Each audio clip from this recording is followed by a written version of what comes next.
Their houses have been burned, all their childhood memorabilia, all the stuff for their kids, the photos, everything they have is gone. All heirlooms, you know, their mother's wedding ring, that kind of shit. Everything's burnt to the ground. And this guy's like standing in front of all this stuff, and he's got a smile on his face, and he's talking about land. Gavin Newsom and Karen Bass have already proven their incompetence and poor leadership during the Los Angeles wildfires.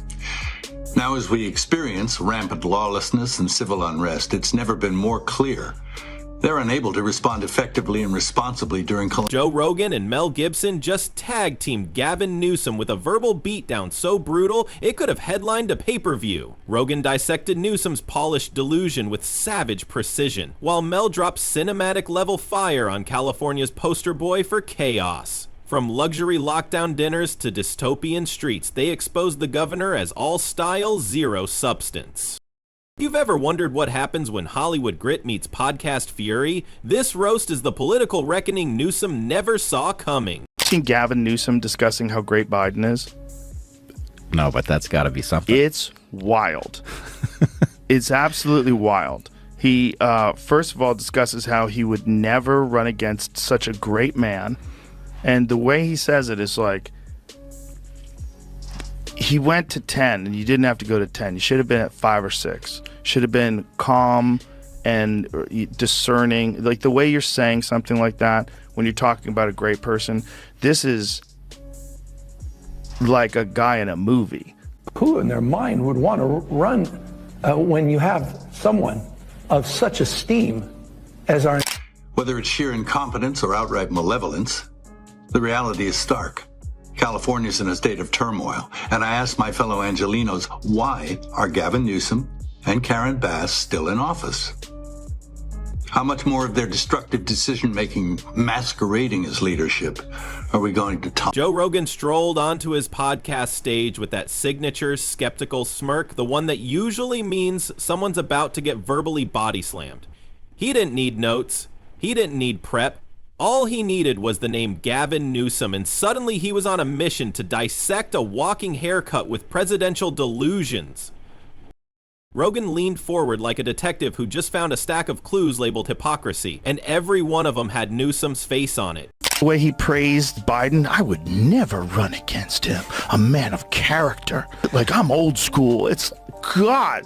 That's how, like, a really good actor would play a complete crazy person. It's like he's playing someone in a movie that's a crazy person. And in 2019, I think Newsom said, you know, I'm going to take care of the forests and maintain the forests and do all that kind of stuff. He didn't do anything. Didn't do anything. And then on top of that, they cut the water off. Yeah, that's right. Yeah. If you're enjoying this video, please make sure to subscribe to the channel and hit the bell icon. He started with the pandemic because of course he did. Rogan practically exploded with laughter as he recalled how Newsom locked down California with an iron fist, turning every park, restaurant, and gym into a forbidden zone. It was like he turned the entire state into a Netflix prison documentary, except the prisoners had to keep paying state taxes. The governor gave this creepy speech where he was talking about speculators coming in and talking about what to do with the land of all these homes that have been burnt down. We're dealing with a myriad of issues. I was just talking to Josh Green, the governor down in Hawaii, who had some ideas around some land use concerns he has around speculators coming in, buying up properties. While it's still only 6% contained. And he did this little dance, like, I've been talking with the governor of Hawaii about what to do. We've got some ideas, a speculator, we're going to have some meetings. And the like, so we're already working with our legal teams to move those things forward, and we'll be presenting those in a matter of days, not just weeks. It's so creepy. Rogan pointed out how Californians couldn't visit grandma, couldn't go to work, couldn't breathe without a permit. Yet Newsom himself was caught dining at a luxury restaurant with lobbyists like he was celebrating the Hunger Games from the Capitol. And that hair, Rogan went in on it like a barber with a grudge. The perfectly sculpted gel drench, never out of place. The pompadour became a symbol of everything artificial about the man. like what Gavin Newsom did when Xi Jinping came to San Francisco. He cleaned it up. He cleaned it up. He got rid of all Isn't the that homeless terrible people. in a way to think, he cleaned it up and then it became a pigsty. Well, the He dumbest is- thing is he said, Folks say, oh, they're just cleaning up this place because all those fancy leaders are coming into town. That's true, because it's true. like, how about just keep your fucking house clean? Can you imagine? And the day he left, Right back to it. went right back. Yeah. But in a way, that was a bad thing that he did because he showed Showed it could be done. what a disgrace that Yeah. was. What a disgrace. But Rogan joked that Newsom's hair had its own staff, possibly a cabinet position. If California was burning, and it often was, Gavin's hair would still look like it just stepped off a shampoo commercial. It wasn't just that he looked like a movie villain, it was that he acted like one too, delivering sermons about climate change from his private jet, like a Bond antagonist with solar panels. Then Rogan pivoted to the streets. He highlighted the irony of Newsom preaching equity and compassion while California cities turned into open-air cautionary tales, homelessness, needles, tents, and sidewalk chaos, all under the watch of the man who claimed to be ushering in a progressive utopia. Rogan painted Newsom as the political version of a TED Talk, slick, confident, and completely detached from reality. It was like watching a motivational speaker trying to sell hope to a state that just wanted functioning power grids. Then came the recall election. Rogan tore into it with gusto, marveling at how a man with such low approval among working-class citizens managed to survive a recall like a magician escaping a straitjacket. He blamed the California political machine, the celebrity endorsements, and the media armor that made Newsom virtually untouchable. Rogan even joked that the ballots probably had two options: keep Gavin Newsom or admit you're a bad person. Do you think that they're going to put in Gavin Newsom? Oh, that's what I think. God, I keep thinking it like every day. I'm waiting for the big announcement in the news. he is so repulsive, man. He's repulsive, but he knows how to talk. That's He all knows they how to- need. and he's attractive. God Yeah. damn it, He's got that nice hair. hot privilege. Yeah, he's a smooth gaslighter, and He's got that serial killer face, though. super good at running a state into the ground. And mocked how Newsom responded to criticism with moral superiority instead of self-awareness. Every challenge was framed as an attack on democracy. Every disagreement became a crusade. Rogan said it was like debating a robot programmed to spit out buzzwords. No matter what issue came up, crime, taxes, education, Newsom always found a way to spin it as a triumph, even if the scoreboard said otherwise. But Rogan didn't stop there. He got into the tech exodus, the celebrities moving to Texas, the businesses shutting down or fleeing to Florida. He painted Newsom as the anti-US. Everything he touched turned into a press release. If that's the future, he said, it comes with a side of tent cities and unpaid electricity bills. Then he tackled the education system, where Newsom paraded his woke credentials while public schools sank lower than California's reservoir levels. Rogan found it especially ironic that while schools struggled with basic literacy and math scores, Newsom was busy promoting ideological agendas that seemed like they were written by Twitter influencers with sociology degrees and zero life experience. Time to take back our community and our state and put the power and the privilege in the hands of competent leaders whose goals are to protect us and the way of life this nation was founded upon and promises to offer. That's all. He joked that California schools had turned into performance art, with teachers more concerned about pronouns than phonics. And the icing on the cake? Gavin Newsom's rumored presidential ambitions. Rogan couldn't stop laughing. He said it was like promoting the captain of the Titanic to head the Coast Guard.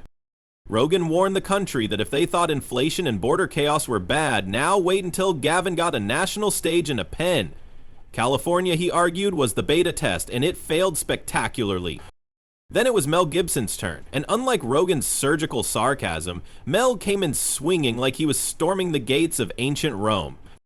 He said Newsom looked like Central Casting's idea of a man running for office in a dystopian film, too polished, too rehearsed, and way too comfortable behind a podium.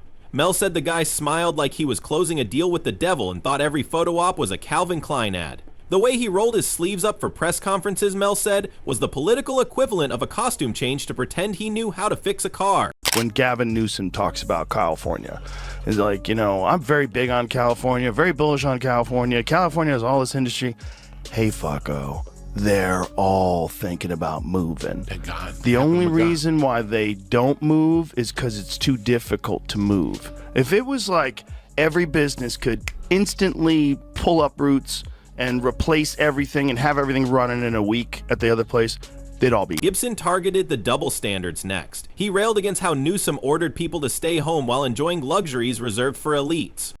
Mel didn't just call it hypocrisy. He called it a betrayal of every working-class Californian who followed the rules while their leader played king in a collapsing castle. He called Newsom a champagne socialist who talked like a populist but governed like a monarch.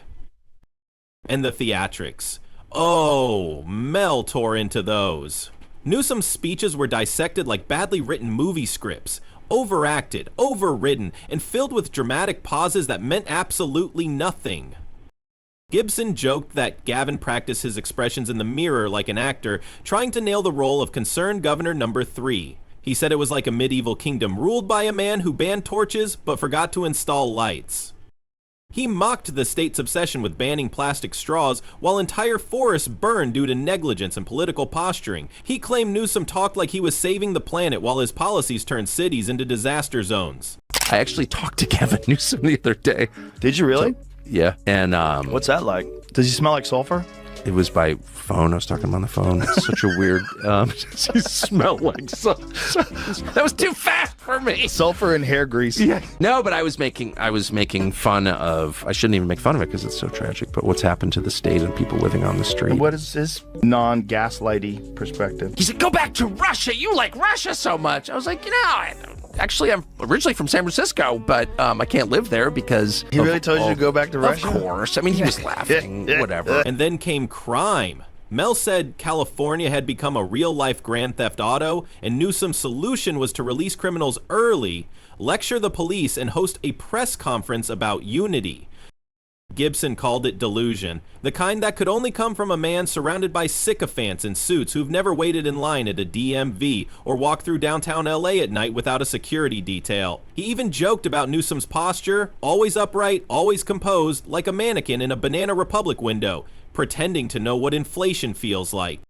Mel said the guy wouldn't last 5 minutes in a blue-collar bar without someone asking if he was there to sell real estate or apologize for traffic cameras. Mel also hammered Newsom's weird obsession with being the anti-DeSantis. Every time Florida passed a law, Newsom threw a press fit and filmed a response video like a teenager reacting to TikTok drama. Gibson said it was like watching a man jealous of a better governor but too proud to admit he needed tips. He claimed Gavin measured his success by how many times he could mention Florida without breaking into tears. Gavin Newsom and Karen Bass have already proven their incompetence and poor leadership during the Los Angeles wildfires. Now, as we experience rampant lawlessness and civil unrest, it's never been more clear they're unable to respond effectively and responsibly during calamity. Whether it's sheer incompetence or outright malevolence, the reality is stark. California's in a state of turmoil, and I ask my fellow Angelenos, why are Gavin Newsom and Karen Bass still in office? How much more of their destructive decision-making masquerading as leadership are we going to... But perhaps the sharpest jab came when Mel compared Newsom to a villain from one of his own movies. A charming tyrant who delivers beautiful speeches while sharpening the dagger behind his back. California wasn't governed, it was directed. And the director cared more about lighting and camera angles than the people barely surviving. Scene after scene of progressive collapse. And as Mel wrapped up, he leaned back and said Newsom wasn't just a governor, he was a brand. Glossy, curated, meaningless. A walking billboard for ambition, wrapped in the language of equity but driven by ego. And the worst part? He believed his own script. With Joe Rogan bringing the logic and Mel Gibson bringing the fire, Gavin Newsom got roasted from both ends of the cultural spectrum. One brought the podcast mic, the other brought the cinematic sword, and neither held back. And yet both knew the show wasn't over. Newsom was still in office, still on camera, still thinking the applause was real, which meant for Rogan and Gibson, there was still more material coming. Were you able to get possessions that, of course, are really immaterial when you have your family, but I've been to your house. It was an incredible home, beautiful home. But were you able to get anything out of your house? Not much. A few necessary things. You know, my son I said, just go and grab this and this and this. And he grabbed like 3 things and took off. And then, you know, those are okay. Stuff like passports and a couple of papers and stuff like that. But by and large, everything was just, it looked, when I got there the other day, I went up there yesterday, it looked like Dresden. you know, after Bomber Harris got through with it. Yeah. Mel grinned like a man who knew the sequel was already being written. He wasn't done. Not when Newsom still had his eyes on the White House. Mel said if Gavin ever made it to the national stage, America would be introduced to leadership powered by optics and fueled by delusion. Imagine Newsom stepping into the Oval Office like it was a Vanity Fair photo shoot, not a seat of power, and treating real crises like scenes from a drama, where he always played the misunderstood genius. Meanwhile, Rogan jumped right back in from his corner, laughing that Newsom trying to run for president would be like handing the steering wheel to the guy who crashed the bus and blamed the passengers. He mocked the inevitable campaign slogan, guessing it'd be something vague like "Hope, ha," and more regulations plastered across highways. California couldn't afford to maintain. Mel, any message from you to Governor Newsom or Karen Bass tonight? Spend less on hair gel.